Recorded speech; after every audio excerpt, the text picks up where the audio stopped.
11절부터 22절, 에베소서 2장 11절부터 22절 말씀입니다. 신약에 311면이 있습니다. 에베소서 2장 11절부터 22절. 우리 말씀을 찾으셨으면 한 절씩 교독하도록 하겠습니다. 제가 11절 먼저 봉독합니다. 그러므로 생각하라. 너희는 그때 육체로는 이방인이요 손으로 육체에 행한 할례를 받은 무리라 칭하는 자들로부터 할례를 받지 않은 무리라 칭함을 받는 자들이라.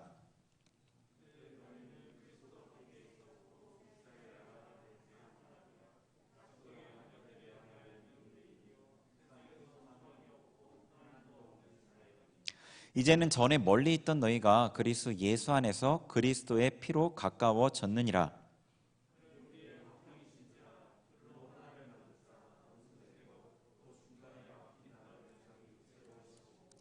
법조문으로 된 계명의 율법을 폐하셨으니 이는 이 둘도 자기 안에서 한 세 사람을 지어 화평하게 하시고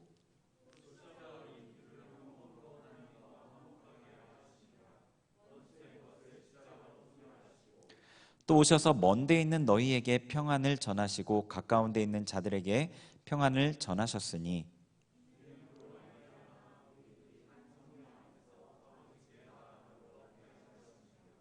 그러므로 이제부터 너희는 외인도 아니요 나그네도 아니요 오직 성도들과 동일한 시민이요 하나님의 권속이라.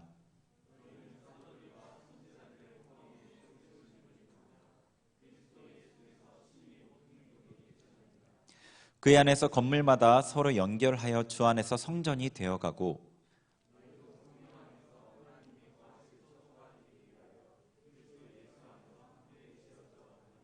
아멘. 네, 저희가 이제 한동안 온라인으로 예배를 드리다가 다시 모여서 예배를 드린 지가 한 3주 됐죠. 3주 정도. 이게 좀 뭐랄까요? 예배를 계속해서 이렇게 함께 드리는 예배가 참 중요한데 그 예배를 드리지 못하다가 이렇게 오니까 그동안 많이 감정적으로나 생각이나 이런 부분들이 많이 침체되어 있는 경우들이 있는 것 같아요. 근데 이것들이 시간이 좀 걸리겠죠. 이렇게 또다시 회복되는데. 네. 그런데 제가 전에 한번 그런 얘기를 드렸어요. 하나님께서 이 코로나 상황을 통해서 우리가 예배를 드렸다 드리지 못하고 하는 것들이 마귀의 편에서는 우리가 예배를 소홀하게 여기는, 예배가 그냥 뭐 유튜브로 드려도 되고 주일날 예배 한번 뭐 어디 놀러 가서 유튜브 보고 예배 드리고 이런 것들이 허용되게끔 우리의 생각들을 흐려뜨리게 만드는 게 마귀의 계획이라면, 하나님께서는 우리에게 더 힘든 시간들을 위한 어떤 예방주사와 같은 의미가 있겠다라고 말씀을 드린 적이 있었어요.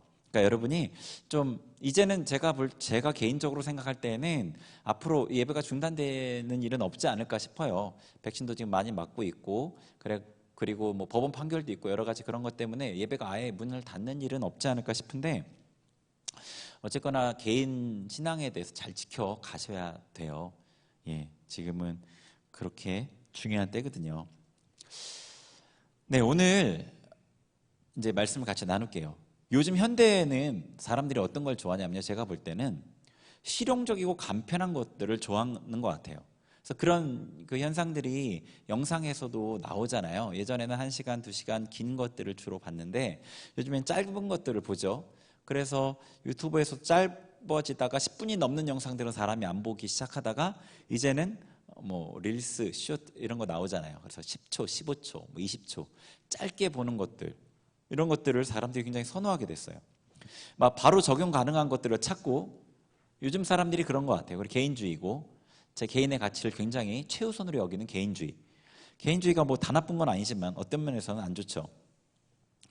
그러다 보니까 이런 어떤 이 사회적인 흐름과 함께 그 사람들의 어떤 생각들도 영향을 받으니까 하나님의 말씀에 대한 반응도 그렇게 나타나는 것 같아요. 제가 사역한 초기에는 한 6년 정도 전에 이제 사역을 처음에 시작할 때만 해도 하나님의 말씀 자체에 대한 어떤 갈급함이 있었어요, 성도님들이. 그래서 말씀 자체가 어떤 의미고 그게 어떤 뜻인지를 알고 싶어 했고, 그것을 알려주는 설교를 되게 은혜를 받았어요. 그런데 어느 순간부터 이게 그런 느낌이 아닌 거를 제가 느꼈어요. 제가 사역을 쭉 해오면서 하나님을 알고 진리를 알고 성경이 어떤 의미인지 이 말씀이 어떤 뜻인지를 아는 데에 별로 관심이 없어지더라고요. 사람들이. 분명히 이 하나님께서 주신 계시예요. 저에게. 이거는 되게 좀 뭐랄까요? 좀 놀라운 계시예요. 그 전에 이런 것들을 얘기했을 땐 굉장히 기쁘게 받았어요. 근데 어느 순간부터 그걸 얘기했을 때 그렇구나. 그런 것도 있구나. 에서 끝났어요. 그리고 최근에 와서는 오히려 별로로 생각하는 것들을 느껴요. 별로로. 자신한테 적용되는 것에 관심을 갖는 거예요. 내가 이런 문제가 있는데 지금 취업, 관계, 어떤 돈 이런 문제가 있는데 그것과 관련돼 있는 말씀만 관심이 가는 거예요. 이런 흐름 여러분도 느끼시겠죠. 본인이 느끼실 수도 있어요. 그래서 우리가 지금 현대를 살고 있기 때문에. 그런데 우리의 그 문제는요, 시작과 방향이 잘못돼서 생긴다고 봐요. 저는 시작과 방향이 잘못돼서. 만약에 시작과 방향이 잘못되었는데도 겪는 문제라면 그 문제는 한시적으로 겪어요. 그 문제는 해결될 거예요. 시간이 지나면 금방. 시작과 방향이 잘못되었기 때문에 근본적인 처방이 필요한 거죠. 간편해 보이는 처방, 당장 내 문제에 해답이 될 만한 어떤 그런 것들은요, 대부분 깊은 부분은 건드리지 못하죠. 우리에게 필요한 거는요, 진리를 알고 하나님을 아는 거예요. 진리를 알고 하나님을 아는 게 우리에게 필요한 거예요. 여러분에게 필요한 거예요. 그게. 예수님의 재림이 가까이 왔어요. 그죠? 그냥 늘상 들리는 얘기로 들리지 않으셨으면 좋겠어요. 이제는. 왜냐하면 모든 상황들이 증거하고 있거든요. 우리 주변의 모든 상황들이 증거하고 있어요. 기후위기, 제가 한두 번 얘기했던 것 같은데, 기후위기가 산업혁명 전보다, 산업혁명 그 전보다 1.5도가 높아지면, 세계 기온이, 그럼 통제 범위를 넘어선대요. 그때부터는 자동으로 가버리는 거예요. 이게 점점 악화되는 거예요. 자동으로. 예를 들어서 어떤 나라에 좀 비가 많이 안 왔어요. 그 나라에. 그러면 그 비가 오니 안 오는 시간이 길어졌어요. 그럼 땅이 황폐화되기 시작하죠. 그래서 어느 정도 황폐화돼서 나무가 없어지죠. 그럼 비가 와도 회복이 안 돼요. 어느 단계를 넘어가면. 근데 그 임계점이 1.5도래요. 과학자들이. 근데 1.5도까지가 7년 남았어요. 7년 1개월. 근데 그게 언제 뉴스였냐면 작년 11월 뉴스였어요. 그럼 지금 6년 좀 넘게 남은 거예요. 지금 이대로 가면 지금부터 이산화탄소를 하나도 배출하지 않아야지 현상 유지가 되고 100년 동안 그게 간대요. 회복되는데. 그리고 이제 한 2050년 정도가 되면 2도가 올라요. 지금 추세로 가면. 근데 여러분 보면 알겠지만 이게 이산화탄소 배출량이 얼마나 제한이 되겠어요. 그죠? 난리 치죠. 나라끼리 모여서 회의하고 탄소 배출권 이런 거 징벌적 그런 벌금 매기고 그러잖아요. 근데 그게 얼마나 제한될까요? 몇 년이나 늦출 수 있을까요? 기정사실이거든요. 그거는 2050년 되면 2도가 높아지면요, 지구가 살 수 없는 곳이 된대요. 거주불능지구 2050년, 이런 책 여러분 제목 들어보셨는지 모르겠어요. 그러면은 세계 주요 도시들이 다 침수가 되고 2억 명의 난민이 생긴대요. 2억 명. 지금 아프가니스탄 맞죠? 아프가니스탄 거기 사태로 350만 명 난민 생겼나? 그렇죠? 그래서 난리죠. 2억 명의 난민이 생긴대요. 지금 마지막을 가고 있는 거예요. 지금요. 그것뿐인가요? 지금 우리 코로나 때문에 2년 넘게 지금 전 세계가 난리가 났죠. 근데 앞으로 더 심각한 바이러스가 나올 거라고 예측하잖아요. 그죠? 자, 무슨 얘기냐면 모두가 다 알아요. 끝이 가까웠다는 거를.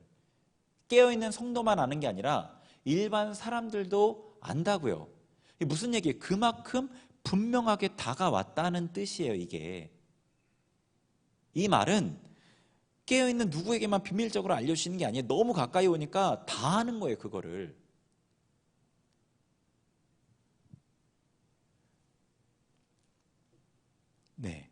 이제는 더 이상 우리가 어떤 이 신앙적인 부분들에 대해서 이순위로 밀어놓을 수가 없는 상황이에요.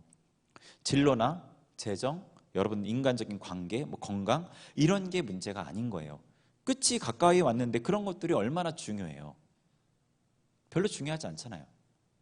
제가 책을 좋아해요. 근래 좀 많이 보게 됐고 또 많이 샀어요. 근데 갑자기 제가 읽는 속도를 사는 속도가 못 따라가죠. 대부분 다 그래요. 책 읽는 사람들은. 근데 못 읽는 책들이 이제 많이 사니까 많이 쌓이죠. 이거 다 읽기 전에 예수님 오시면 이거 쓸데없는 거 아니야? 어차피 다 버려야 되는 거 아니야? 와, 더 쌓지는 말아야 되겠다. 이런 생각이 들었어요. 물론 세상이 오늘 멸망하더라도 사과 한 그루 심어야죠. 그죠? 우리는 현재 우리의 맡겨진 일에 충실해야 돼요. 여러분 지금 하고 있는 일에 충실해야 돼요. 근데 우리의 마음이 세상 일과 문제에 빼앗겨서는 안 된다고요. 지금 우리의 문제는 세상에서 우리가 일해서 문제가 아니라 세상의 일에 우리의 마음이 빼앗겨 있다는 게 문제거든요. 문제에 빠져서는 안 되거든요. 영원한 삶을 준비해야 돼요. 네. 저는 두려운 마음이 들어요. 저를 포함해서. 예수님 재림 전에 여러 가지 더 고통스러운 상황들이 이루어질 텐데 살아가기 어려운 것뿐 아니라 기독교인들은 실질적인 핍박을 받게 될 거거든요. 근데 그때 우리 주변에 정말 몇 명이나 남아 있을까? 여기 있는 사람 중에 도대체 몇 명이나 예수님을 내가 믿겠다고 어떤 경제적인 손해에도 심지어는 목숨을 빼앗긴다고 하더라도 예수님을 믿는다고 고백하는 사람이 과연 여기에서 몇 명이나 남아 있을까? 우리 교회 전체는 제가 저에게 맡겨주신 영혼은 아니기 때문에 거기까지 생각 안 해요. 여기에 있는 사람 중에 도대체 몇 명이나 남아 있을까? 여러분 자신하나요? 여러분 스스로 그런 핍박에서 내가 저는 예수님 무조건 믿겠습니다. 어떤 희생과 손해를 치르더라도 예수님을 부인하지 않겠다고 여러분 믿음이 그 정도 된다고 지금 생각이 되나요? 우리가 준비해야 돼요. 이제 예수님 만날 준비를 해야 됩니다. 하나님을 알아야 되고요. 하나님의 계획을 알아야 돼요. 그리고 그 큰 그림 속에서 나의 삶을 봐야 돼요. 내 문제를 봐야 됩니다. 어떠한 삶을 살아야 하는지 그 기준 안에서 결정해야 돼요. 여러분이 그냥 주변에서 들려오는 대로 여러분 살아온 대로 그냥 이거 눈앞에 이게 필요한 것 같아, 이게 있으면 좋을 것 같아 라고 살아가는 게 삶이 아니에요. 진화론은 우리 진화론의 시대에 살고 있죠. 진화론이 팽배해 있는 시대에 살고 있죠. 진화론은 우리를 우연한 존재라고 얘기하죠. 제가 이기적인 유전자 유명한 책이잖아요. 진화론에 대해서 굉장히 유명한 책이잖아요. 리차드 도킨슨의 그 책을 읽어봤어요. 근데 뭔가를 여러 가지 사례들을 합리적으로 설명을 하는데 누더기 같은 이론이에요. 짜집게 하고 안 되니까 이것 붙이고 저것 붙이고 저는 그렇게 보였어요. 마지막엔 어디까지 가냐면 밈이 거기서 나오거든요. 이기적인 유전자 책에서 밈이 거기서 나와요. 진화론은 사람의 이 의식을 설명할 수 없으니까 진화했으면 그냥 동물 같아야지 왜 사람만 특별히 의식이 있어요?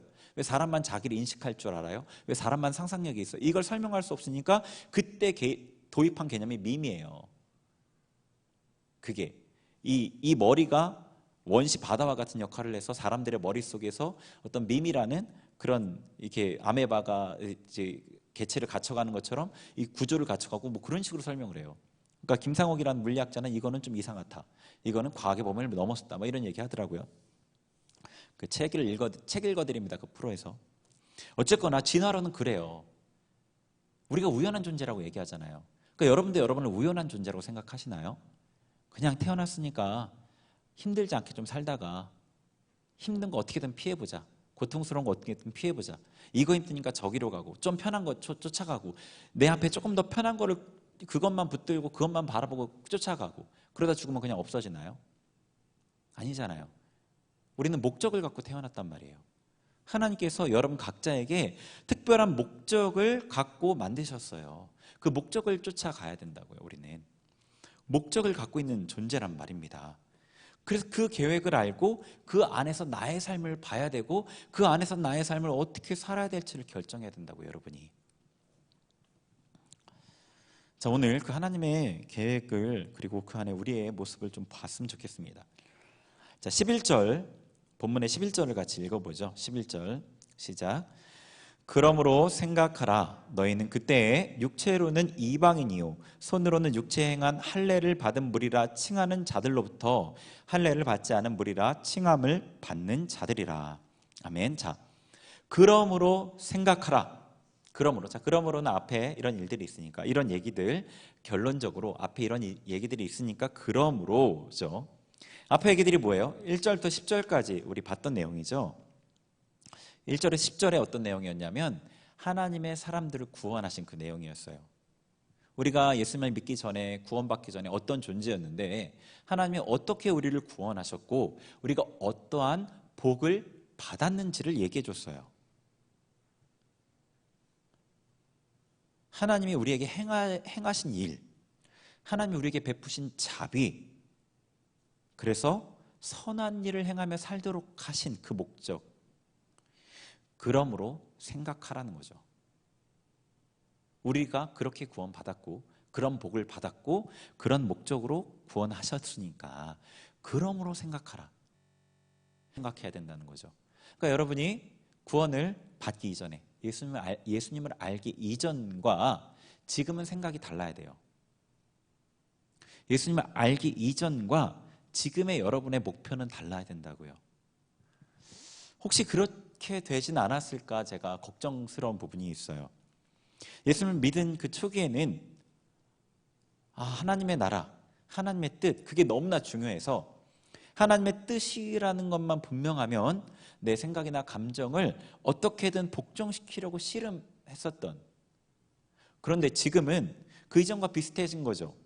하나님의 뜻인 것 같아도 내 생각과 내 감정을 이기지 못하는 거예요. 복종시키려고 하지 않는 거예요.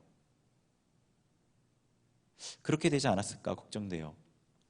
그렇게 되지 않았을까. 그러므로 자, 그 다음에 1장에서 이 2장 1절부터 10절 그 앞부분에 1장에서 어떤 내용을 얘기했냐면 하나님께서 우리에게 모든 복을 주시고 또 하나님의 아들이 되게 하셨고 예수 그리스도의 피로 우리를 구원하셨다고 얘기했어요. 그죠? 그리고 그 우리를 통해서 하늘과 땅의 통일을 이루시려는 목적을 갖고 계시다고 얘기했어요. 그러므로 생각하라는 거예요. 그러므로. 그러니까 우리를 통해서 이루시고자 하는 하나님의 뜻이 너무나 원대하잖아요. 그죠? 웅장하지 않나요? 이 하늘과 땅의 통일. 그러므로 생각하라. 그러니까 이전에 정말 하나님의 계획과 아무 상관없었던 그 존재로서 살았던 그 방식과 지금은 달라야 되는 거죠. 그러므로 생각하라는 거예요. 이전과는 다르게 생각해야 된다는 거죠. 이렇게 돼 있어요. 그래서 이게 어떻게 보면은 이렇게 거꾸로 들어가는 어떤 문학적 기법 같아요. 문학에서는 어떤 걸 쭉 설명해 주지 않잖아요. 뭐 그가 다가와서 말했다. 그 다음에 뭐 현준이는 뭐 어쩌고 저쩌고 이렇게 나오죠. 그러니까 그라는 거를 얘기 안 해줬다가 궁금하게 한 다음에 뒤에 가서 누군지 딱 얘기해줘. 이런 식으로 나오죠. 무슨 얘기인지 아세요? 여기서 앞에서 그런 식으로 얘기하고 있어요. 그러니까 1장에서는 우리에게 주신 복과 하나님의 큰 계획을 말하고 나서 2장에서는 하나님께서 어떻게 복 주셨는지, 어떤 복을 주셨는지를 얘기하는 거예요. 근데 2장 1절부터 10절까지에서는 하나님의 백성을 하나님의 궁유를 따라서 예수님의 십자가로 구원하셨고 그 복을 주신 그 방법에 대해서 얘기하시는 거예요. 예수님과 연합해서 함께 죽고 살아나고 일어나고 하늘에 앉게 하신 거, 보좌에 앉게 하신 거, 그것에 대해서 먼저 1절부터 10절까지 얘기해요. 그러니까 하나님의 백성 전체. 근데 오늘 읽은 11절부터 22절까지는 읽으면서 여러분 좀 눈에 들어오셨는지 모르겠어요. 이게 눈에 잘 안 들어올 수 있는데 이방인에 대한 이방인에 대한 하나님의 행하심을 얘기하시는 거예요. 그러니까 앞부분에는 1절부터 10절까지는 구원하셨는데 하나님의 백성, 이거는 유대인이나 이방인이나 다 해당돼요. 근데 11절부터 22절까지는 이방인에 대한 걸 특별히 더 얘기해요. 그리고 이방인과 유대인을 통해서 이루시고자 하는 하나님의 계획, 전체 큰 계획. 그러니까 1장에 하늘과 땅의 통일과 연결되어 있는 그 계획을 얘기하는 거예요. 이런 식으로 구조가 되어 있어요. 구조가 이해는 좀 되셨죠? 그죠? 자, 무엇을 생각하느냐가 중요하죠. 그래서 생각하라고 얘기하는 거예요. 사람이 뭘 생각하느냐가 그 사람이 어떤 존재인지를 얘기해줘요. 그러니까 이 사람이 어떤 걸 생각하는 것은 그 사람이 소원하는 바이잖아요. 그 사람이 소원하는 바가 그 사람을 의미하는 거예요.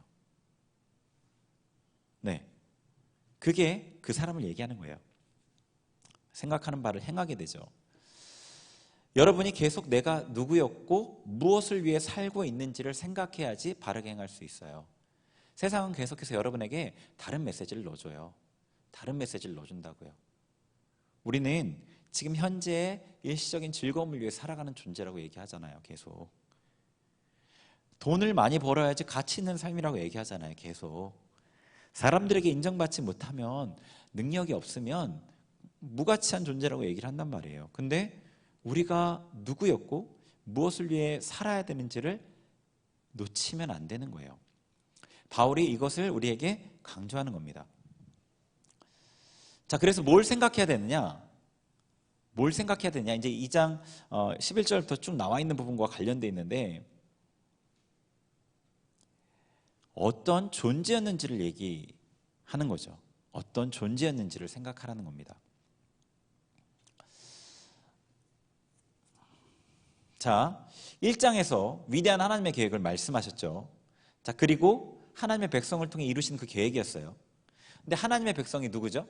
원래 누구였었죠? 하나님의 백성이 원래 이스라엘이죠. 그죠? 우리는 이방인이에요. 그러니까 이 2장 11절부터 12절은 이방인 우리가 어떤 존재였는지를 말하고 있는 거예요. 2장 11절부터 12절은. 자, 한번 읽어볼게요. 2장 11절부터 12절 본문 읽어봅니다. 시작. 그러므로 생각하라. 너희는 그때에 육체로는 이방인이요 손으로 육체 행한 할례를 받은 무리라 칭하는 자들로부터 할례를 받지 않은 무리라 칭함을 받는 자들이라. 그때 너희는 그리스도 밖에 있었고 이스라엘 나라 밖의 사람이라. 약속의 언약들에 대하여는 외인이요 세상에서 소망이 없고 하나님도 없는 자이더니. 아멘. 자, 우리의 그 이전 상태, 이방인이었던 우리 이전 상태, 그러니까 하나님의 백성 아니었던 사람들의 이전 상태는 2장 1절부터 3절에 나와 있었는데, 이방인이었던 우리의 이전 상태, 이스라엘 백성 아닌 우리의 이전 상태가 11절부터 12절에 나와 있는 거예요. 자, 11절을 보시면 어떤 상태였죠?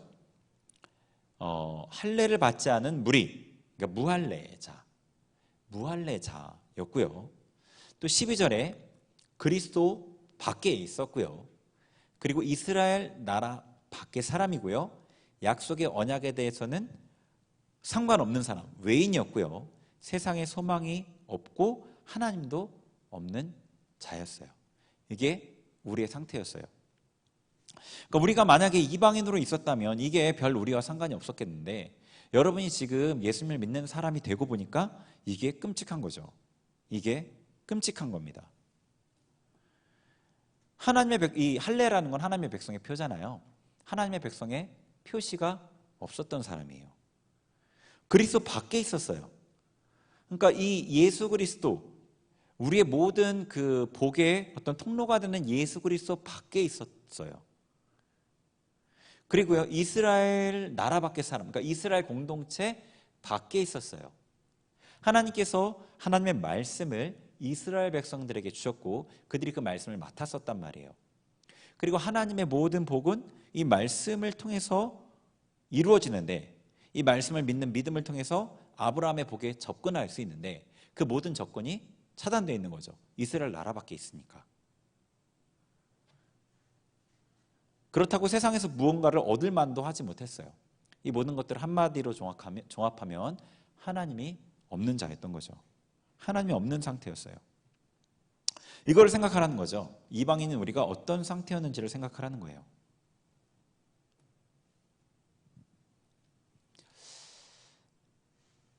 일 1절에서 10절에 우리 구원에 대한 내용 봤잖아요. 그죠?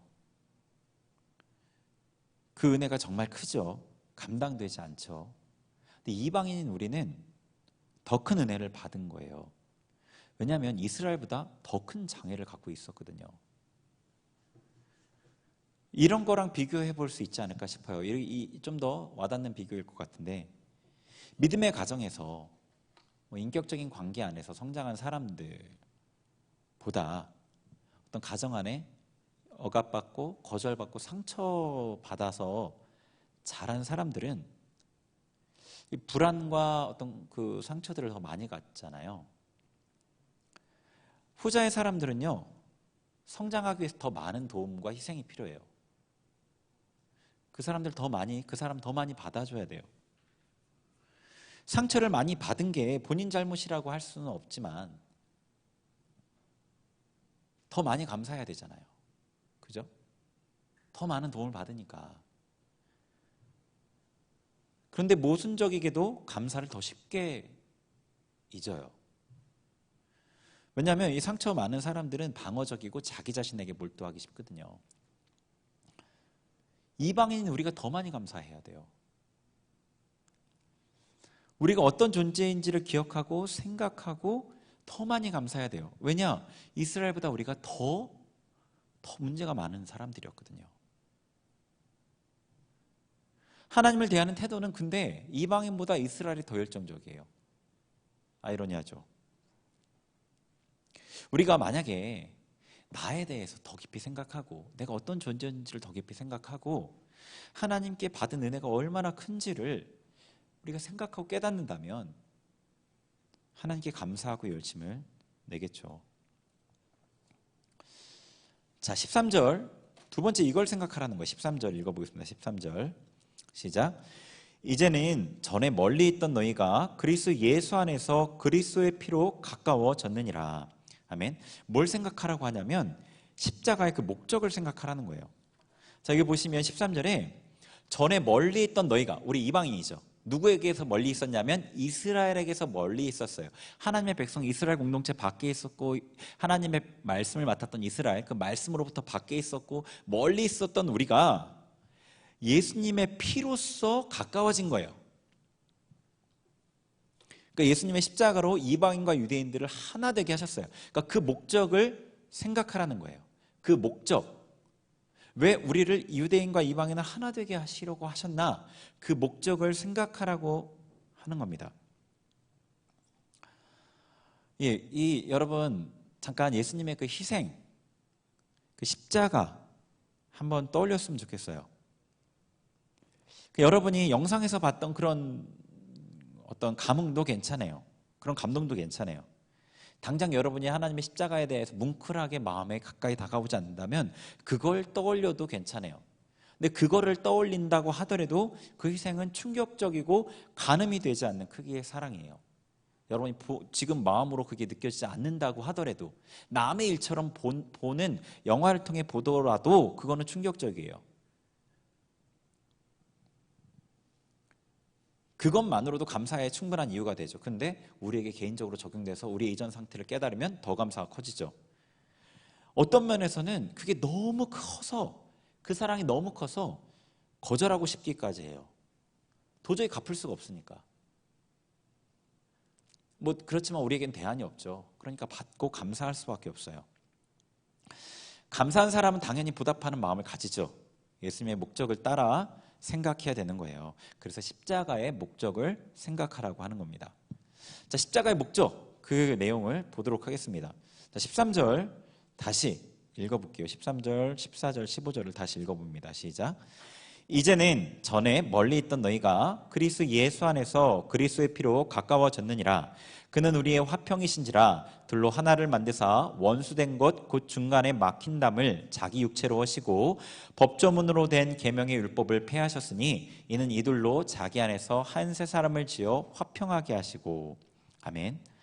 자, 지금 이 나누고 있는 이 말씀은 우리에 대한 얘기예요. 우리에 대한 얘기예요. 여러분에 대한 얘기예요. 네, 안타깝습니다. 이거를 여러분에 대한 얘기라고 제가 상기시켜줘야 되는 상황이 안타깝습니다. 어쨌거나, 네, 자, 13절에 하나님의 백성인 이스라엘과 멀리 있던 우리가 예수님의 보혈로 가까워졌어요. 그렇죠? 하나 되게 하셨고 이방인과 이스라엘의 구분을 허무셨어요. 자, 근데 그거 어떻게 허무셨냐? 14절에 중간에 막힌 담을 자기 육체로 하셨어요. 원수된 것 중간에 막힌 담. 그러니까 이 중간에 막힌 담이라는 거는 하나님과 우리 사이에 막힌 담이 아니고 유대인과 이방인 사이에 막힌 담이에요. 근데 이것이 원수된 것이, 그러니까 원수된 것이 영어 성경에는 이제 그 적대적이라는 그 단어를 썼어요. 그러니까 이 중간에 막힌 담 때문에 유대인과 이방인이 적대적인 관계에 있었던 거예요. 근데 이 중간에 막힌 담이 뭐냐면 15절에 보면 율법이라고 나와요. 그러니까 무슨 얘기냐면 하나님께서 유대인들에게 율법을 주셨잖아요. 그 율법을 받았어요. 근데 그 율법은 뭐 어떤 역할을 하는 거였냐면 유대인과 이방인을 구분시키는 역할을 하는 거였어요.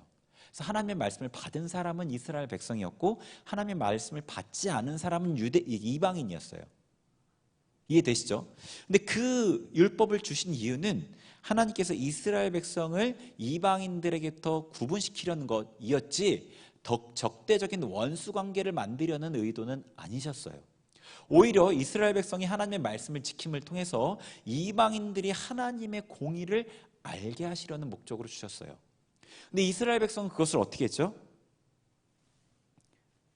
자기에게 주신 이 구분을 인간적인 죄된 속성 때문에 높이는 계기로 삼았고 이방인들을 개로 여겼죠. 그러니까 이방인들도 유대인들을 싫어하게 된 거고 서로 적대적인 관계를 갖게 된 거예요. 그래서 예수님께서 이제 그 구분을 없애시는 거예요. 율법을 이루심으로 없애시는 거죠. 그래서 예수님께서 십자가에서 죄를 속하시고 믿음의 법을 세우셨어요. 믿음으로 예수님을 믿는 자들은 의롭게 되는, 그러니까 율법을 통해서 율법을 지켜서 의롭게 되는 법이 아니라 예수 그리스도께 십자가에서 우리의 죄를 사해 주시고 그분이 의를 행하셨음을 믿음을 통해서 그분의 어떤 예수님의 행하심에 우리가 동참하게 되어 그 의가 내 것이 되는 그 믿음의 법을 새롭게 세우셨어요. 그러니까 더 이상 율법은 의미가 없어지는 거예요. 더 이상 율법은 의미가 없어지는 거예요. 율법은 더 이상 힘을 쓸 수 없게 된 거죠. 그러니까 예수님께서 율법의 어떤 그 율법을 통해 구분되어 있던 그 구분을 허무신 거죠. 그러니까 율법을 아예 없애신 건 아니에요. 지금도 율법은 의미가 있어요. 하나님의 공의가 무엇인지 여전히 율법은 말해줘요. 근데 율법이 더 이상 하나님의 백성 안에 의미가 없어진 거예요. 왜냐하면 믿음의 법 안에서 유대인이나 이방인이나 믿음의 법 안에서 믿음으로 의롭게 되기 때문에 율법이 더 이상 의미가 없어졌어요. 자, 15절, 16절도 같이 읽어보겠습니다. 15, 16절 같이 읽어봅니다. 시작. 법조문으로 된 계명의 율법을 폐하셨으니 이는 이 둘로 자기 안에 한 세 사람을 지어 화평하게 하시고 또 십자가로 이 둘을 한 몸으로 하나님과 화목하게 하려 하심이라 원수된 것을 십자가로 소멸하시고. 아멘. 네, 그래서 이 율법을 폐하셨으니 이 폐하셨다는 게 없앴다는 뜻이 아니라 그랬죠. 율법이 더 이상 힘이 없고 의미가 없어진 거죠. 그 율법을 폐하셨으니 이제 유대인과 이방인 이 둘이 한 세 사람이 되어서 둘이 화평을 누리고 그 다음에 하나님과 화목하게 되는 거죠. 자, 이해되시죠? 예수님께서 이 유대인과 이방인의 구분인 율법을 폐하셔서 유대인과 이방인의 구분을 없애시고 한 세 사람, 새로운 사람을 하나님의 백성을 만드셔서 하나님께 나아가게 하는 거죠. 하나님과 화목을 누리게 하는 거예요. 네. 유대인들이 하나님의 율법을 받았잖아요. 유대인들은 그럼 하나님과 화목했을까요? 하나님과 화목했을까요? 하나님의 가장 큰 목적이 하나님과 우리의 원수됨이잖아요. 사람의 가장 큰 문제가 하나님과 원수됨이잖아요. 유대인들은 하나님과 화목했을까요? 유대인들도 하나님과 화목하지 못했어요. 그 율법은 일시적으로 주어진 것이었기 때문에 그 율법을 지킴을 통해서 의롭게 되는 게 아니라 그 율법의 어떤 조항들을 지킴을 통해서 죄를 용서받을 수 있었어요. 일시적으로. 그러니까 어떤 하나님과의 그 어떤 불안한 관계예요. 언제든지 깨어질 수 있어요. 우리 편에서 율법을 어길 때 언제든지 그 관계가 깨어질 수 있는 그런 불안한 관계였어요. 그러니까 유대인들도 하나님과 화목을 누리지 못했어요. 그래서 여러분이 구약의 역사들을 보면 이스라엘 백성들이 하나님 앞에 죄를 범할 때 하나님께서 징계하시고 또 죄를 범할 때 징계하시고 그들이 하나님의 법을 깨트리니까 이방의 포로로까지 잡혀가잖아요. 그게 우리에게 주는 메시지가 있지만 우리는 그것과 똑같지는 않아요. 무슨 얘기인지 아세요? 그들에게는 하나님께 저주를 내리셨지만 우리에게는 징계예요. 그 구약과 완전 똑같지가 않아요. 우리의 관계가 하나님과 우리의 관계가 율법으로 맺어진 관계가 아니라 믿음의 법으로 맺어진 관계이기 때문에 똑같지가 않아요. 근데 그걸 통해서 우리에게 주는 메시지가 있고 우리의 삶을 비춰볼 수 있는 건 맞지만, 그러니까 유대인들도 하나님과 화목하지 못했단 말이에요. 근데 예수님 안에서 그들도 우리와 하나 되어서 하나님과 화목을 누리게 된 거죠. 그런데 이게 그러다 보니까 우리가 이 율법 아래 사는 사람들은 여전히 하나님과 관계가 불안해요. 그래서 구약적인 삶인 거죠. 자, 17절 읽어보겠습니다. 17절 같이 읽어봅니다. 시작. 또 오셔서 먼 데 있는 너에게 평안을 전하시고 가까운 데 있는 자들에게 평안을 전하셨으니. 아멘. 그래서 예수님께서 먼 데 있는 우리 이방인들, 가까운 유대인들, 이스라엘인들 모두에게 평안을 전하신 거예요. 예수 그리스도의 십자가를 통해서. 자, 로마서 5장 1절 한번 읽어보죠. 5장 1절 같이 읽어보겠습니다. 한번 보여주세요. 5장 1절. 네, 같이 읽어봅니다. 시작. 그러므로 우리가 믿음으로 의롭다 하심을 얻었은즉 우리 주 예수 그리스도로 말미암아 하나님으로 더불어 화평을 누리자. 아멘. 그렇죠. 하나님으로 더불어 화평을 누리자. 어떻게 해요? 믿음으로 의롭게 하심을 얻었으니까. 그죠? 그래요. 자, 여기까지 내용이 이해가 되시죠? 그러니까 이방인과 유대인이 분리되어 있었는데 예수님께서 그것을 자신의 십자가로서 허무시고 하나 되게 하셔서 하나님과 화목을 누리게 하셨다는 거예요. 자, 18절을 읽어볼게요. 18절. 하나님께서 하나 되게 하신 목적에 대한 18절 읽어봅니다. 시작. 이는 그로 말미암아 우리들이 한 성령 안에서 아버지께 나아감을 얻게 하려 하심이라. 아멘. 자, 이 이유에 대해서 얘기하고 있어요. 그렇게 하나 되게 하신 이유.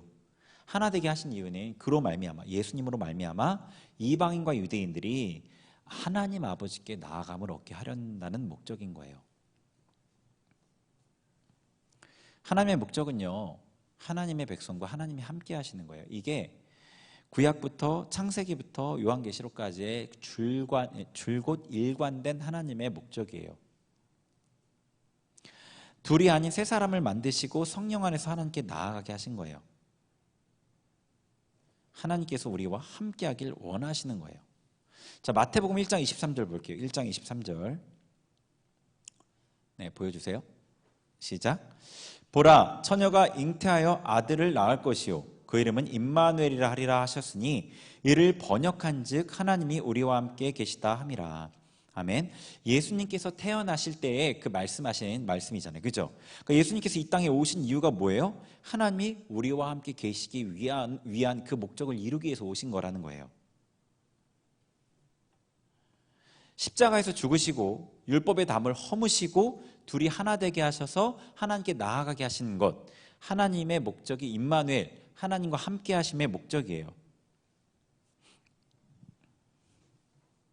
네. 그래서 이 이방인과 유대인의 이 연합은 하나님 나라의 완성을 의미해요. 하나님 나라의 완성을 의미해요. 왜냐하면 여기 우리 18절에 읽은 것처럼 성령 안에서 아버지께 나아감을 얻게 하려고 했다잖아요. 둘이 한 성령 안에서 하나님 아버지 앞에 나아감을 얻게 했다고 하잖아요. 그죠? 유대인과 이방인의 연합이 하나님 앞에 나아가는 그 완성이 돼요. 자, 이 이야기가 이해가 되나요? 유대인과 이방인이 온전히 하나 되어서 하나님 앞에 나아가는 게 완성이 된다고요. 구원의 완성이 된다고요. 그래서 요한계시록에 하나님께서 천국 성전을 이제 그 하나님의 나라가 완성되잖아요. 하나님의 교회가 완전한 교회가 완성되죠. 그럼 거긴 유대인이 있고 이방인이 따로 있지 않아요. 그냥 하나님 백성만 있어요. 근데 지금도 우리는 유대인이 있고 이방인이 있어요. 무슨 얘기인지 아세요, 이게? 초대교회 때 일시적으로 유대인과 이방인이 한 교회에 있었어요. 그죠? 근데 그때도 그분들이 계속 있었어요. 그분들이 계속 있었지만 한 교회에 있었어요. 그때 하나님의 어떤 임재 역사들이 강력했었죠. 이게 하나님의 목적이에요. 근데 그게 분리되어졌어요. 그리고 예수님께서 율법을 허셨음에도 불구하고 유대인은 이방인을 미워하고 이방인은 유대인을 미워했어요. 예수님을 믿는 사람들은 유대인들을 계속 터부시했고 핍박했고, 유대인들을 말살하려고 했던 그 사람들의 앞장섰던 사람들 다 그리스도인들이었어요. 아세요? 그렇게 갈라져 있었어요. 근데 이게 마지막 때에 완전히 완성되어서 구원의 완성이 이루어진단 말이에요. 왜냐하면 하나님의 목적이 그거거든요. 하나님이 이 역사를 이끌어가는 게 구원을 온전히 이루려는 건데, 그 구원의 완전히 이루어짐은 하나님의 그냥 백성이 하나님을 온전히 예배하고 하나님과 함께 사는 게 구원의 완성이거든요. 근데 그게 유대인과 이방인의 연합으로 이루어진다고요. 자, 로마서 11장 11절과 12절 한번 보여주세요. 거기 읽어보죠. 시작. 그러므로 내가 말하노니 그들이 넘어지기까지 실족하였느냐? 그럴 수 없느니라. 다시요. 네네. 11절부터 시작. 그러므로 내가 말하노니 그들이 넘어지기까지 실족하였느냐? 그럴 수 없느니라. 그들이 넘어짐으로 구원이 이방인에게 이르러 이스라엘로 시기나게 함이니라. 그들의 넘어짐이 세상의 풍성함이 되며 그들의 실패가 이방인의 풍성함이 되거든 하물며 그들의 충만함이리요. 아멘. 자, 여기 이렇게 돼 있죠. 이스라엘이 넘어져서 이방인에게 구원이 임했어요. 그렇죠? 이스라엘 백성이 예수님을 거절하고 하나님의 복음을 거절해서 이방인에게 구원이 넘어갔고, 복음이 넘어갔고 그들이 구원을 얻었어요. 그렇죠? 그래서 12절에 뭐라고 되어 있냐면 그들의 넘어짐, 이스라엘이 복음을 거절하는 이게 세상의 풍성함이 됐다는 거예요. 우리 이방인들의 구원이 됐다는 거예요. 그래서 그들의 어떤 실패가 이방인의 풍성함이 되거든 하물며 그들의 충만함이요. 그러니까 유대인들이 구원을 얻게 되는 것이 하물며, 이것은 바로 구원의 완성이라는 뜻이에요.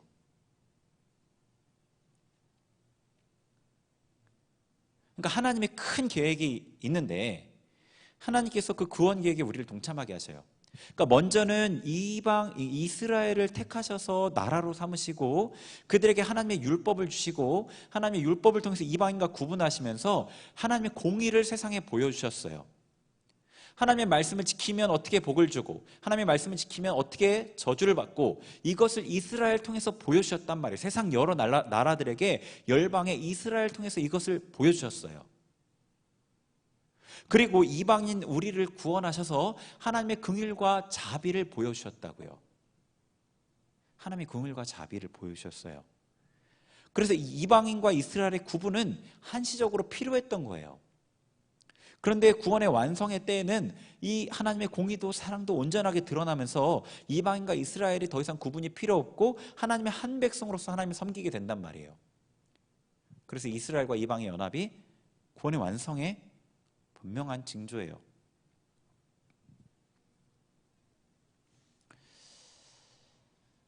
이스라엘과 완전히 분리되어서 하나님의 백성이 아니었던 우리를 하나님 백성 되게 하셨죠.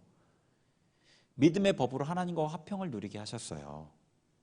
그리고 마지막에 유대인과 하나로 연합되게 하셔서 하나님께 나아가게 하시고 하나님과 영원히 살게 하시는 거예요. 이게 하나님의 계획이에요. 여러분, 이 계획을 보시고 그 가운데 우리의 존재의 가치와 목적을 보셔야 돼요. 어떻게 살아야 되는지를 결정해야 된다고요.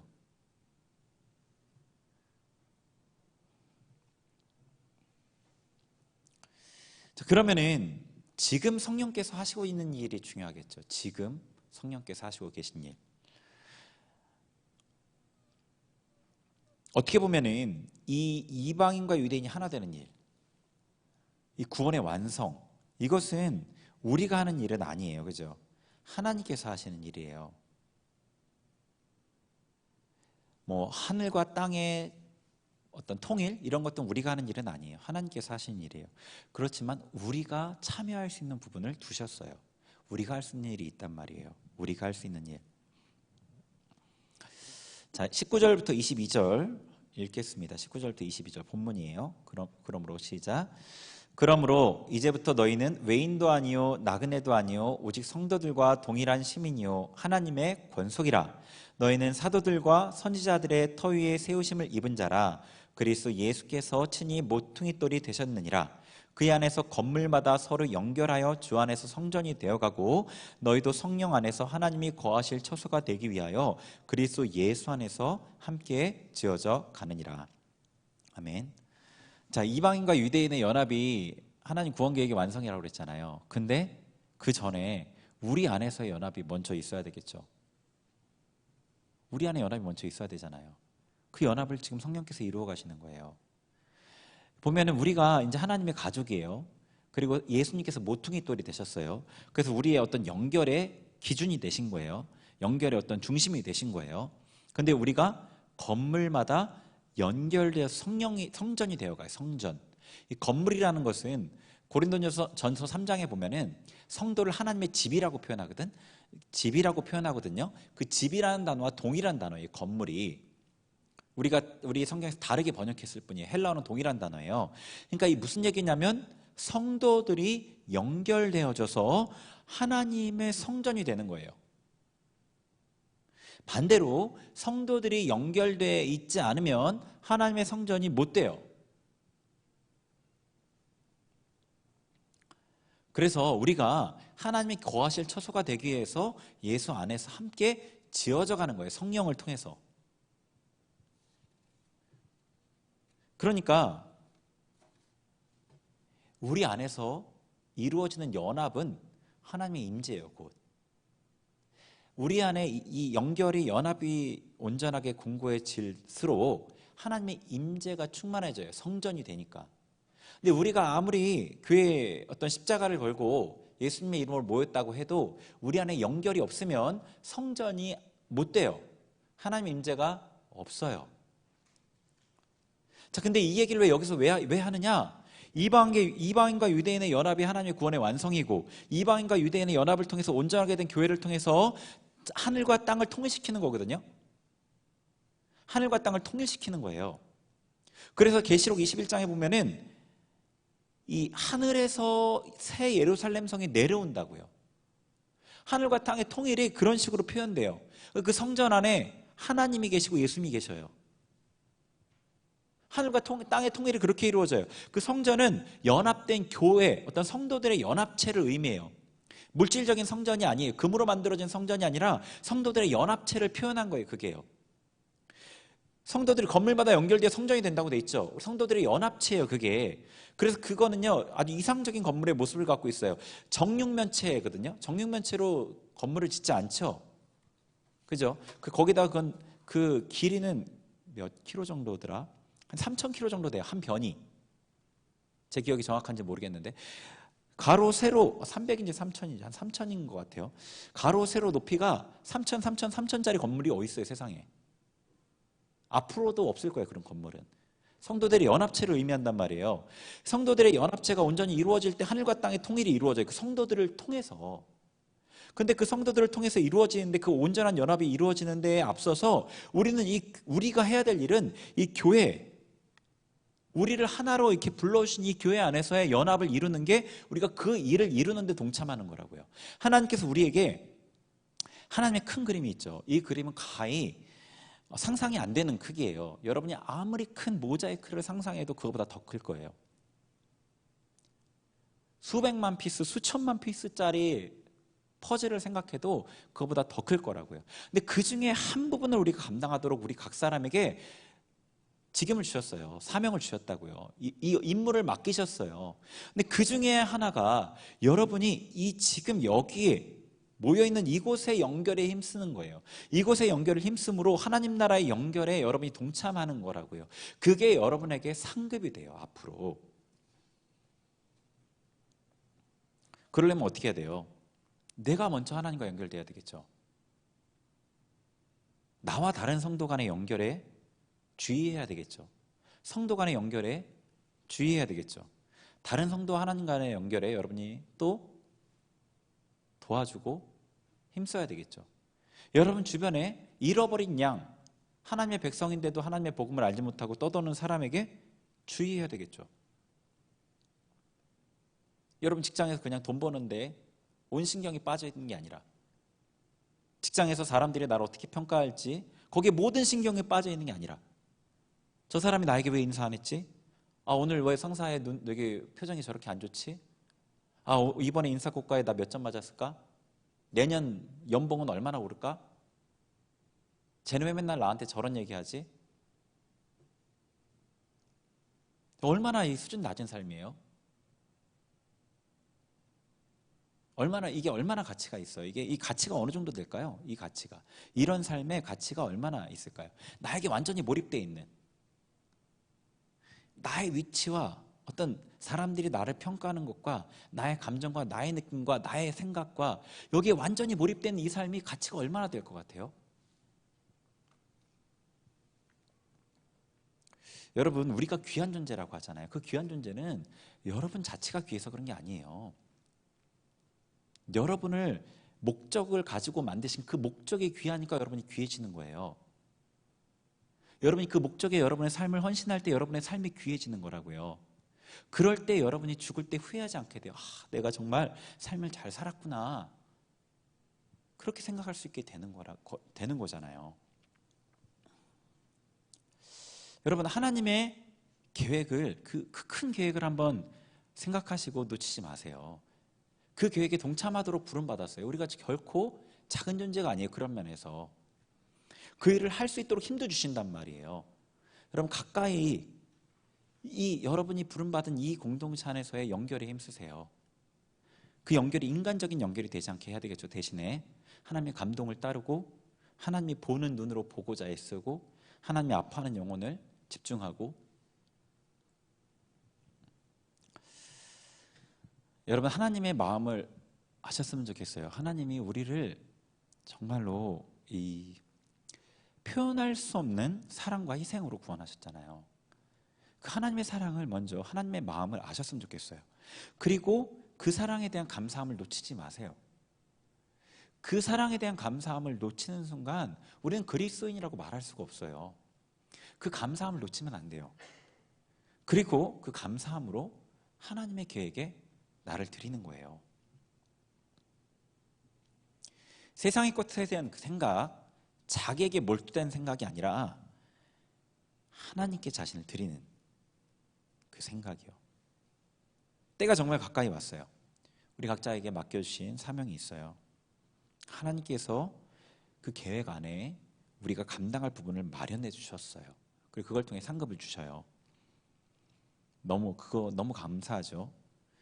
여러분, 그 상급을 소망하면서요, 하나님의 일을 하기를 간절히 사모하시고 간구하세요.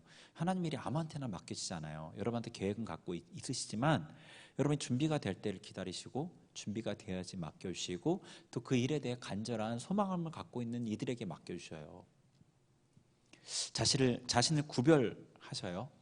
세상과 구별하시고 하나님께 구별하시고 결코 후회하지 않습니다. 저희 같이 찬양하고 기도하겠습니다. 예수 하나님의 공의,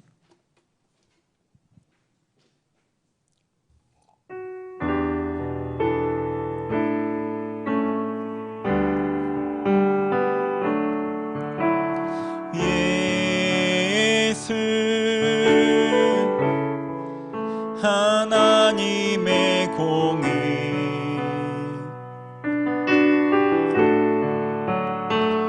주 독생자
기도하겠습니다. 우리 나눈 말씀 기억하면서 같이 기도할 텐데요. 하나님, 우리를 구원하신 그 구원의 은혜를 우리가 다시금 그 사랑과 감격을 회복하게 하옵소서.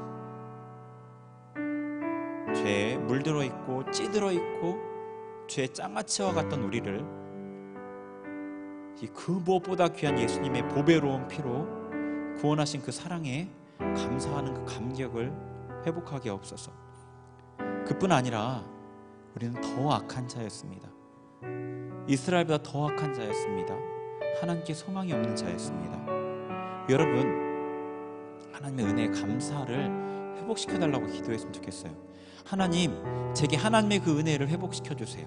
하나님, 제가 이대로 세상에 휩쓸려가 사는 자들이 되지 않길 원합니다. 우리 마음에 하나님의 은혜를 회복하여 주세요. 하나님, 제가 그동안 하나님의 은혜를 썩어질 것들과 바꾸었습니다. 용서해 주세요. 아버지, 다시금 저에게 다시 한번 힘을 주세요. 다시 한번 은혜를 회복해 주세요. 우리 그런 간절한 우리 기도를 드렸으면 좋겠어요. 하나님 앞에 주의 이름 부르면서 간절하게 우리의 마음을 쏟아 기도하겠습니다. 같이 기도합니다. 주여 주여 주여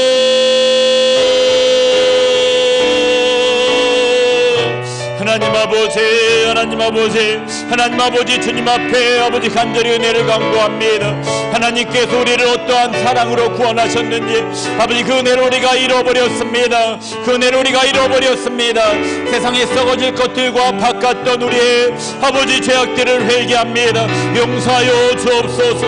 용서하여 주옵소서. 하나님의 사랑을 향한 아버지 감사가 회복되게 하여 주옵소서. 우리의 마음을 엽니다. 우리의 마음을 엽니다. 성령님, 우리의 마음을 감동하여 주옵소서. 우리의 심령 은혜를 부어 주옵소서. 새롭게 하옵소서. 회복하여 주옵소서. 답답하게 막힌 우리의 가슴들 주님 열어 주옵소서. 열어 주옵소서. 하나님의 은혜로 충만하게, 하나님의 은혜로 촉촉하게. 할렐루야를 칼로알라세루아카. 성령님 임하소서. 성령님 임하소서. 예수의 이름으로 모든 문들이 열릴지어다. 마음에 닫혀있는 문들이 열릴지어다. 하나님 앞에 문을 엽니다. 내 마음의 문을 엽니다. 성령 하나님 임하소서. 성령 하나님 임하소서. 성령님, 우리의 마음에 하나님을 향한 감사와 구원의 은혜에 향한 감격이 회복되게 하소서. 회복되게 하소서. 회복되게 하소서. 할렐루야를 칼로알라세루아르 칸마와에레레 레열로 칼로알라세루아르 칸마웨 레열로 칼로알라세루아르 칸마와에레레 레열로 칼로알라세루아르 칸마웨레 레열로 칼로알라세루아르 칸마와에레 주여 아버지 할렐루야를 캔나르르르 역사옵소서 임하소서. 역사옵소서 임하소서. 할렐루야를 카루아르 캔마와에레레 레열로 카루아르 가슴을 막고 있는 모든 장애물들 예수 이름 앞에 허물어질지어다. 허물어질지어다. 하나님과 화평을 누리게 하소서. 하나님과 끊어져 있는 화평을 누리게 하소서. 예수 그리스도의 십자가의 능력으로 화평이 회복되게 하소서. 할렐루야를 칼로알라 캔마와에레레 레열로 칼로알라 세루아르 캔마와 레열로 카루아리아르 캔마와에레레 레열로 칼로알라 세루아르레레 레열로 카루아리아르 캔마와에레 주여 할렐루야를 카루아리아르 칸마와레 레열로 카루아리아르 칸마와레 할렐루야레레레레 레열로 칼로알라 세루아리아르 칸마와레 주여 아버지 할렐루야를 카루아레 레열로 칼로알라 세루아레레 할렐루야를 칸마와레레 레열로 카루아리아르 칸마와레 레열로 칼로알라 세루아르 칸마와레 레열로 카루아리아르 칸마와 할렐루야레레레레레 레열로 카 풀어질지어다. 풀어질지어다. 내 가슴에 막힘들 풀어주소서. 풀어주소서. 풀어주소서. 성령님 임하소서. 임하소서. 임하소서. 할렐루야를 카루아레레 레열로 칼로알라 세루아르 칸마와 레열로 카루아리아르 칸마와레레 레열로 카루아리아르 칸마와레레레 할렐루야를 카루아르 칸마와레레 레열로 카루아리아르 칸마와레 할렐루야레레레레 레열로 카루아리아레레 레열로 칸마와레레 주님 성령이 각 사람의 심령 가운데 각 사람의 심령 가운데 역사하시고 할렐루야를 회복시키소서. 회복시키소서. 회복시키소서. 할렐루야레레레레 레열로 칼로알라 세루아르 칸마와 레열로 카루아리아르 칸마와레레 레열로 카루아리아르 할렐루야를 회복시켜소서, 회복시켜소서, 회복시켜소서. 할렐루야를 베일러 칼로알라 세르와르 칸나와이를 아버지 회복시켜소서. 할렐루야를 칼로알라 칸나와. 우리 계속 기도할 텐데요, 여러분, 하나님의 계획 우리 같이 나누었어요. 하나님의 말씀을 통해 분명히 확인했습니다. 그 하나님의 계획이 내게도 정말로 가깝게 다가오게 해주세요.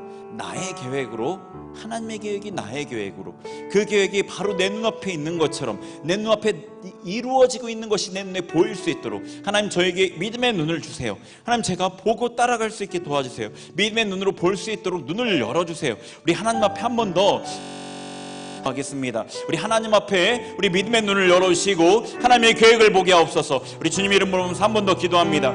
주여, 주여, 주여, 주여,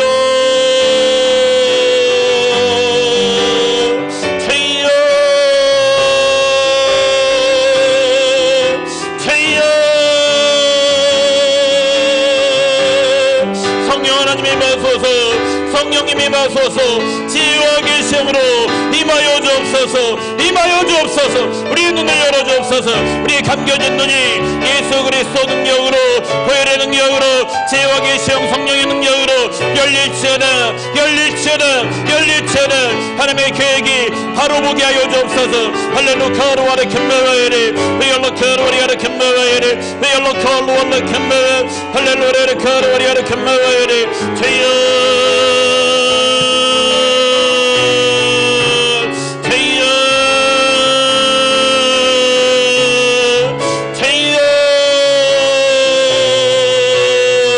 성령님이 임하소서, 성령님이 임하소서.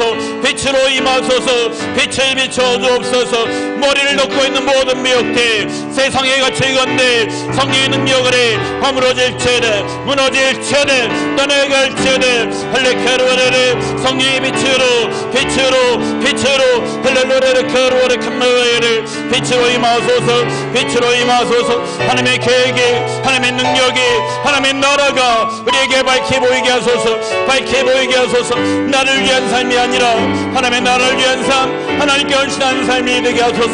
나를 위한 삶이 아니라, 나에게 헌신하는 삶이 아니라 하나님께 헌신하는 삶이 되게 하소서.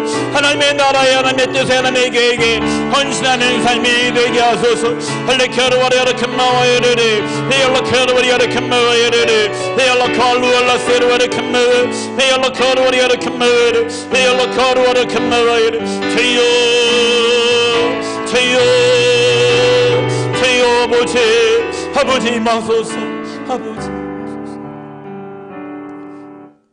우리 계속 찬양하면서 기도하겠습니다. 완전하신 나의 주,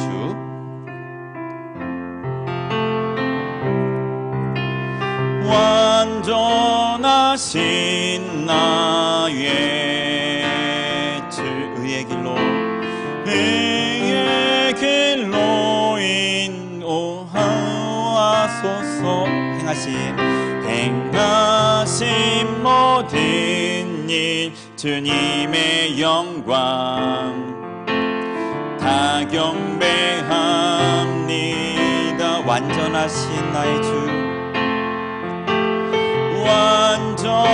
완전하신 나의 주, 의의 길로, 의의 길로 날 인도하소서. 행하신 모든 일 주님의 영광 다 경배합니다. 예배합니다, 예배합니다, 찬양합니다. 주님만 날 다스리소서. 예배합니다, 찬양합니다. 주님 홀로 높임 받으소서. 한 번 더. 완전하신, 완전하신 나의 주,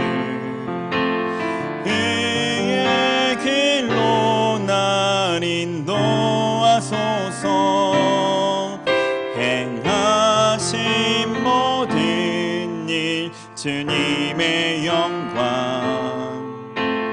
다 경배합니다. 예배합니다. 찬양합니다. 주님만 날 다스리소서. 예배합니다. 찬양합니다. 주님 홀로 높임받이 예배합니다. 예배합니다. 찬양합니다. 주님만 날 다스리소서. 예배합니다. 찬양합니다. 주님 홀로 높임받으소서. 하나님, 우리가 너무나 부족합니다. 주님, 우리를 이끌어주세요. 하나님, 우리가 하나님 나라의 계획에 동참함으로 지금 우리에게 맡겨신 이 공동체를 세우고 연결에 힘쓰고 주변 이들을 돌아보면서 하나님 앞에 제가 연합되기를 힘쓰는 삶을 살겠습니다. 우리를 도와주세요. 우리를 다스려주세요. 우리를 통해 하나님만 높임 받아주세요. 우리 그렇게 하나님 앞에 우리의 마음을 온전히 드리면서 헌신하면서 기도하길 원합니다. 같이 기도하겠습니다. 하나님 아버지, 하나님 아버지, 하나님 아버지, 주님 앞에 간절히 간구합니다. 하나님, 우리가 하나님을 위한 삶을 살기를 원합니다. 하나님의 그 놀라운 계획에, 하나님의 그 우주적인 계획에 우리도 동참할 수 있는 은혜를 주셨으니 감사합니다. 그 일에 동참함으로 우리도 하나님의 일들을 이루기를 원합니다. 하나님 나라에서 상급을 받기를 원합니다. 하나님, 이 땅에서 우리가 그 일들을 이루어낼 수 있도록 우리를 도와주옵소서. 우리를 이끌어 주옵소서. 우리를 다스려 주옵소서.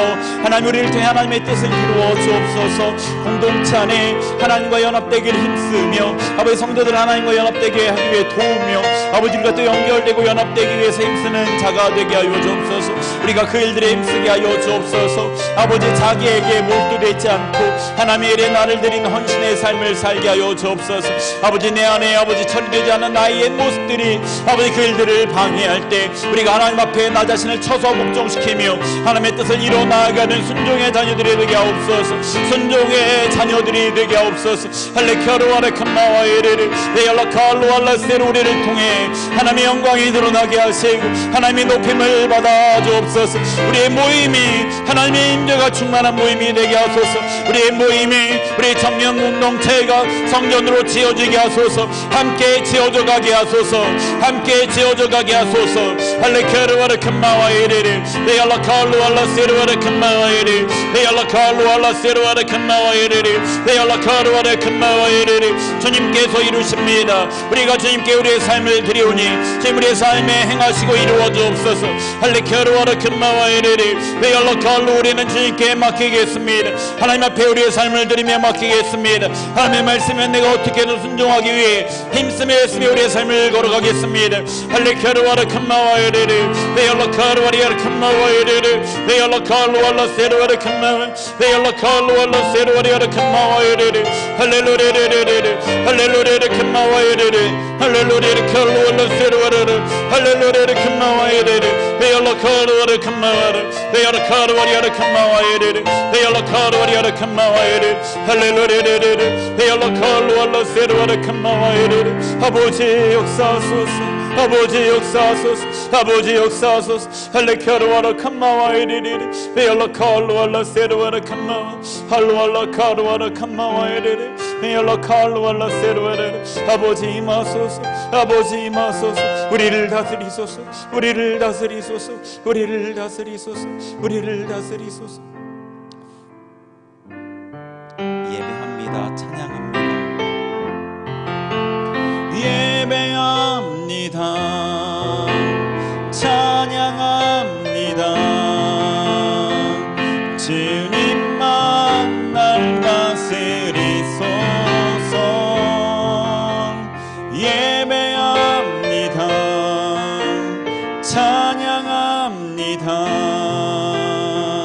주님 홀로 높임받 받으소서. 예배합니다. 예배합니다. 찬양합니다. 주님만 날 다스리소서. 예배합니다. 찬양합니다.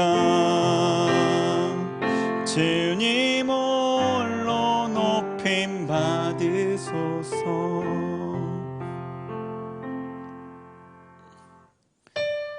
우리 주님께 딱 집중하면서 찬양하겠습니다. 주님 이곳에, 주님 이곳에 우리와 함께 하시네. 나의 몸과 마음 경배 드리네. 주님 이곳에 계시, 주님 이곳에, 주님 이곳에, 주님 이곳에 우리와 함께, 우리와 함께 하시네. 나의 몸과 마음 경배 드리네. 주님 이곳에 계시네. 상한 심령을 위로하시며 병든 우리 몸 고쳐주시네. 결박을 끊고 자유 주시네. 주님 이곳에. 한 번 더 상한 심령을 여러분 주님께, 상한 심령 마음을 내려드리세요. 위로하시며 병든 우리 몸 고쳐주시네. 결박을 끊고 자유 주시네. 주님 이곳에.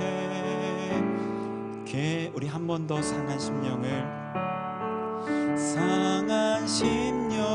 위로하시며 병든 우리